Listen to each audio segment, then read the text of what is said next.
بسم الله الرحمن الرحيم. الحمد لله رب العالمين، والصلاة والسلام على أشرف الأنبياء والمرسلين وعلى آله وأصحابه أجمعين ومن تبعهم بإحسان إلى يوم الدين.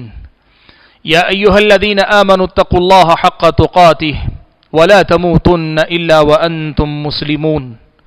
يا أيها الناس اتقوا ربكم الذي خلقكم من نفس واحدة وخلق منها زوجها وبث منهما رجالا كثيرا ونساء واتقوا الله الذي تساءلون به والأرحام إن الله كان عليكم رقيبا.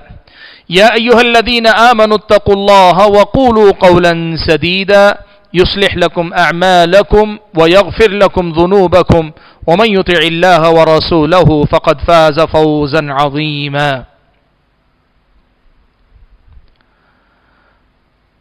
عن ابي هريره رضي الله تعالى عنه قال قال رسول الله صلى الله عليه وسلم ان خيركم احسنكم قضاء متفق علیہ.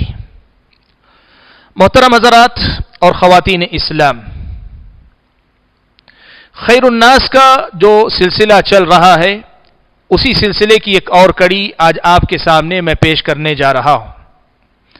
ہم بات کر رہے ہیں ان خوش قسمت لوگوں کی، خوش نصیب لوگوں کی، جنہیں نبی علیہ الصلوۃ والسلام نے اپنی زبان مبارک سے سماج کے سب سے بہتر لوگ ہونے کا تمغہ عطا فرمایا، اعزاز عطا فرمایا، لقب عطا فرمایا. آپ صلی اللہ علیہ وسلم نے جن کے بارے میں کہا کہ یہ لوگ سب سے اچھے لوگ ہیں، ایسے لوگوں کا ہم تذکرہ کر رہے ہیں.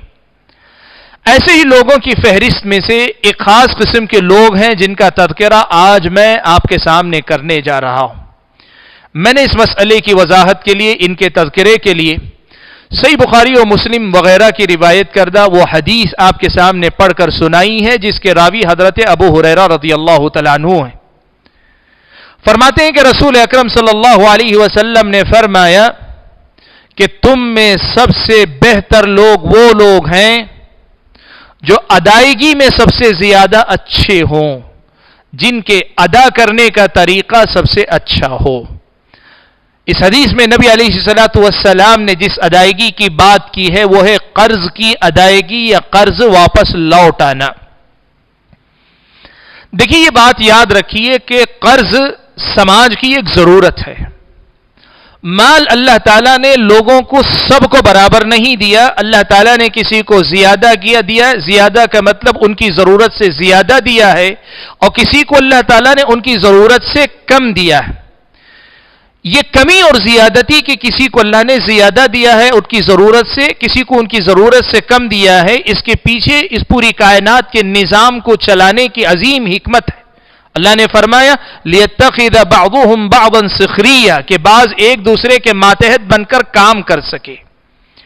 اب اس حکمت کے دوران ایک صورتحال یہ بھی پیش آتی ہے کہ کبھی کبھار انسان چاہتا ہے کہ آپ کی ضرورت سے بڑھ کر جو مال آپ کے پاس استعمال کے بغیر رکھا ہے، کیا وہ رکھے رہنے سے بہتر یہ ہے کہ وہ مال آپ کسی دوسرے کو مجھے دے دیں، میں اس سے فائدہ اٹھا لوں گا، پھر آپ کا مال جوں کا توں آپ کو واپس دے دوں گا.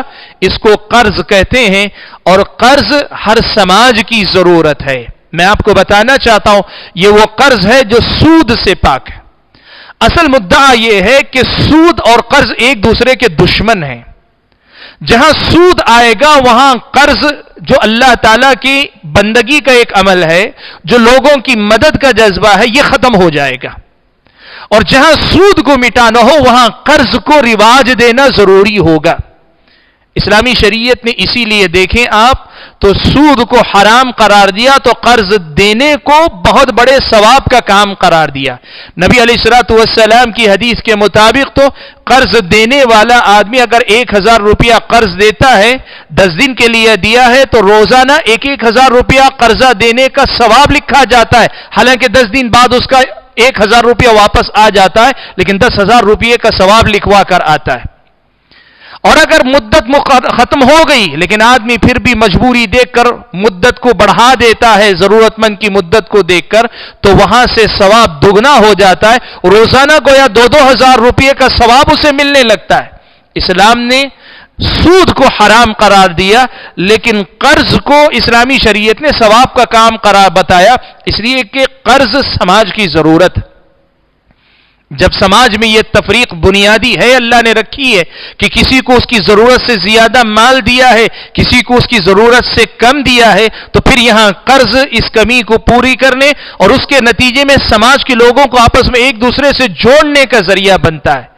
اسلامی شریعت کی نظر میں قرض کی اہمیت اور اس کی افادیت پر گفتگو لمبی ہوگی، میں اس طرف جانا نہیں چاہتا، لیکن میں دراصل آپ کے سامنے یہ بتانا چاہتا ہوں کہ قرض کو وقت پر ادا کرنے والے لوگ اچھے کیوں ہیں، کیوں قرض کو بہتر طریقے سے ادا کرنے والے لوگ اچھے ہیں، یہ ہمیں سمجھنا پڑے گا۔ اور اگر وہ سمجھنا ہے تو ہمیں سمجھنا پڑے گا کہ اگر قرض دینے والے کو صحیح وقت پر صحیح ڈھنگ سے قرض واپس ملے گا، وہ اگلی بار دوسرے ضرورت مند کو بھی دے گا، تیسری بار تیسرے کو دے گا، چوتھی بار چوتھے آدمی کو بھی قرضہ دے گا، بلکہ اسی آدمی کو دوبارہ بھی دے گا۔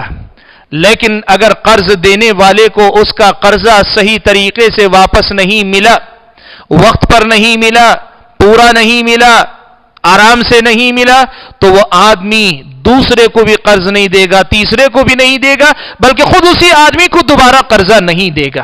اسلامی شریعت کی نظر میں قرض کی ادائیگی انتہائی حساس معاملہ ہے، اور بدقسمتی سے ہمارا سماج اس معاملے میں انتہا درجے تک بگڑا ہوا ہے۔ مجھے معاف کیجئے، اس حد تک بگڑا ہوا ہے کہ آج سودی قرضہ لوگ جو ہے آگے بڑھ کے ادا کر دیتے ہیں، لیکن جو آدمی ثواب کی نیت سے غیر سودی قرضہ دے اس کا پیسہ ڈوب ہی جاتا ہے۔ آج تو صورتحال یہ ہے کہ قرض دینے کا مطلب قرضہ دو اور بھول جاؤ۔ آج پیسہ دینے کا مطلب یہ ہے کہ قرضہ دو تو اپنے آپ کے لیے مصیبت مول لو کہ اس کا فون بجانا ہے آپ کو، اس کے پیچھے پڑنا ہے آپ کو، اس کے دروازے پہ دستک دینا ہے آپ کو، اپنی چپل گھسنی ہے اس کے پیچھے گھومتے ہوئے۔ یہ ہمارے سماج کی سچائی ہے۔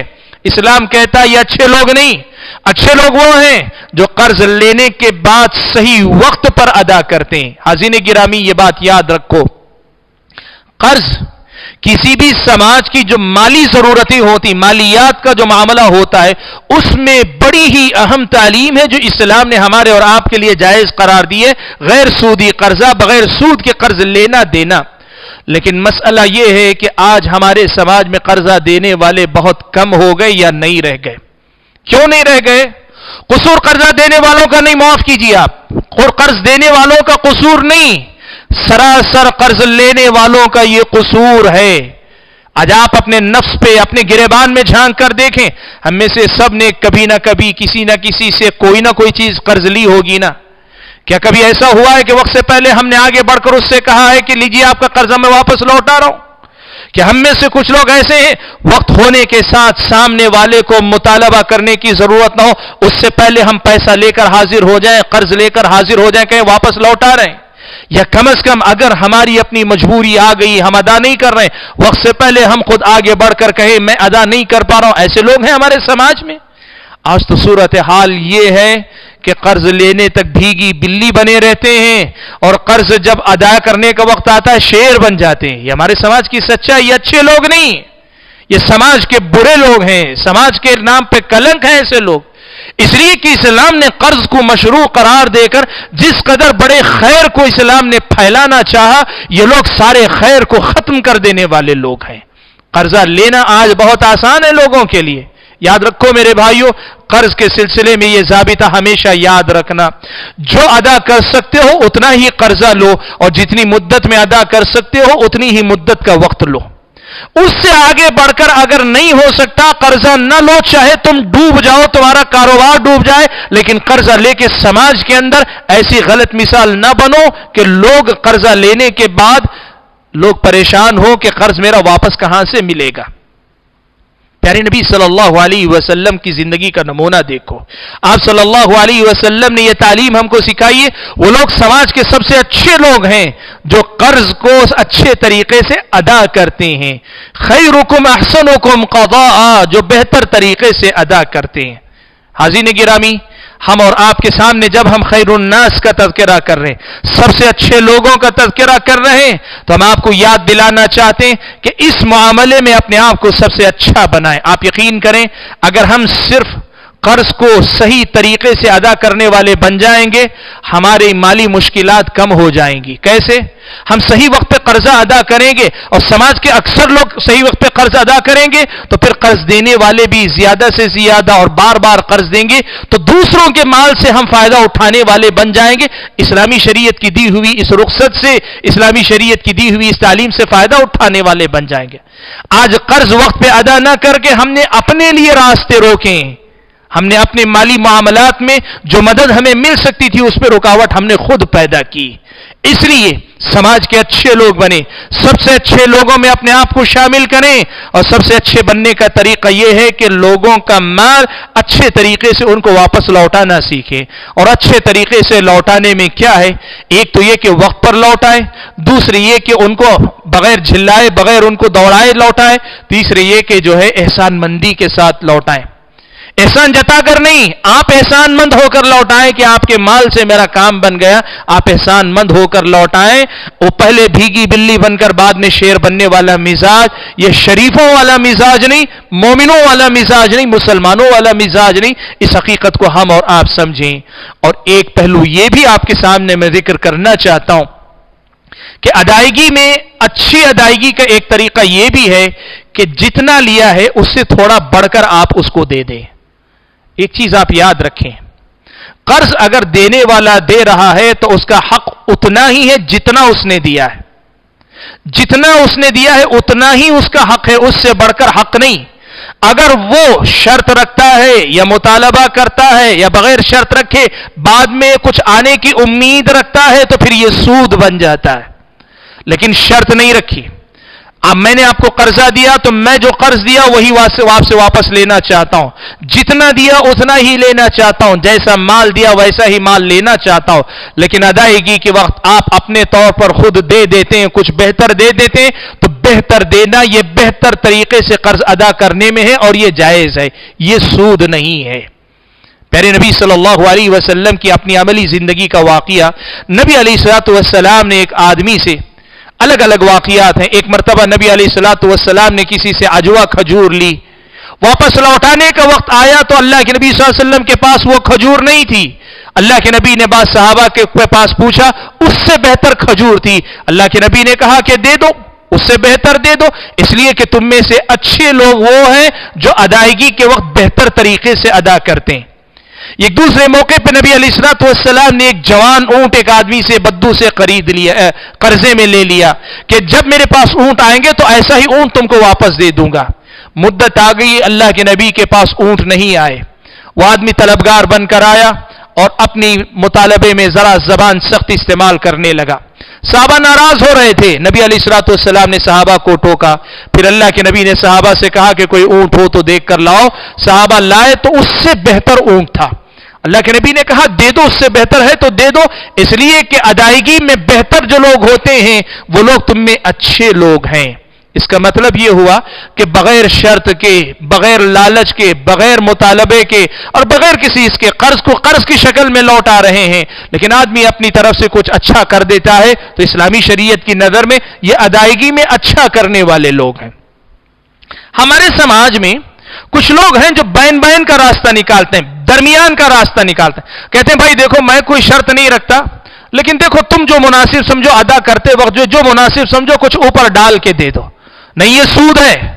مطالبہ کرنا یا لالچ رکھنا قرض دینے کے بدلے میں کہ واپس آئے گا تو کچھ واپس آئے گا، یہ سود ہے. یہ ڈال کر دے دو والا معاملہ سودی ہے. آپ کو حق نہیں بنتا کہ آپ مطالبہ کریں یا شرط رکھیں یا امید بھی رکھیں، لیکن ادائیگی کرنے والا اگر اپنے طور پر خوشی سے آگے بڑھ کر دے دیتا ہے تو پھر کوئی حرج نہیں.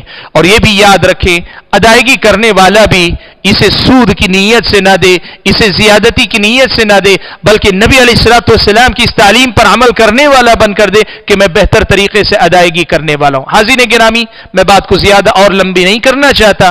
جو پیغام آپ کو دینا چاہتا ہوں وہ یہ کہ اسلام یہ کہتا ہے کہ سماج کے اچھے لوگ وہ ہیں جو قرض کی ادائیگی اچھے طریقے سے کرتے ہیں. ہم اپنے آپ کو ایسے اچھے لوگ بنائیں, اور جب ہم اپنے سماج میں ایسے اچھے لوگوں کو بڑھانے میں کامیاب ہو جائیں گے, ایسے اچھے لوگ زیادہ ہو جائیں گے, تو ہماری مالی مشکلات گھٹ جائیں گی, مالی معاملات ہمارے سدھر جائیں گے.